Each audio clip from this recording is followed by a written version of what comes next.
Hello மக்களே, welcome back to Sathya's view. இன்றைக்கி நம்ம பார்க்க போகிறது ஒரு ஈவினிங்கான vlog தான்.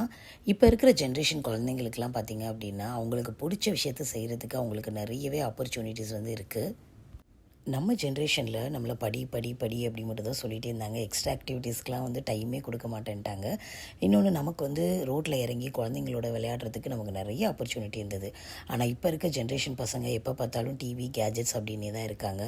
ஸோ அவங்களுக்கு தான் கட்டாயமாக இந்த மாதிரியான ஃபிசிக்கல் ஆக்டிவிட்டீஸ் வந்து கண்டிப்பாக நம்ம கொடுக்கணும்.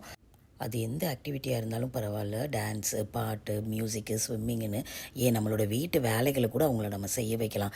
செல்லமாக குழந்தைய வளர்க்குறது அப்படிங்கிறது வேலை பார்க்காம வச்சுருக்கிறது கிடையவே கிடையாது. கண்டிப்பாக அவங்கள வந்து சின்ன சின்ன பேசிக்கான வேலைகளை வந்து நம்ம செய்ய சொல்லணும். அப்போ தான் அவங்க வந்து மென்டலி அண்ட் ஃபிசிக்கலி வந்து எப்போவுமே ரொம்ப ஸ்ட்ராங்காக இருப்பாங்க. இப்போ நம்ம நிறைய டிவி ஷோஸ்லலாம் பார்க்கும்போது எல்லாருமே சொல்கிறாங்கன்னா, குழந்தைய ரொம்ப செல்லமாக வளர்த்துட்டேன், குழந்தைக்கு எந்த வேலையுமே செய்ய தெரியாதுன்னு. இதில் உண்மையிலே பெருமையே கிடையாது. ஒரு பையனாக இருந்தாலும் பொண்ணாக இருந்தாலும் 2 பேருமே கண்டிப்பாக பேசிக்கான வீட்டு வேலைகளை தெரிஞ்சிருக்கிறது எப்போவுமே ரொம்ப நல்லது. வீட்டில் ஒருத்தருக்கு உடம்பு சரியில்லை அப்படின்னா உடனே வந்து ஃபோன் பண்ணி ஹோட்டலில் ஆர்டர் பண்ணாமல் ஒரு பேசிக்கான ரசம் வைக்கிறதுக்காவது கண்டிப்பாக வந்து நம்ம அவங்களுக்கு சொல்லித்தரணும்.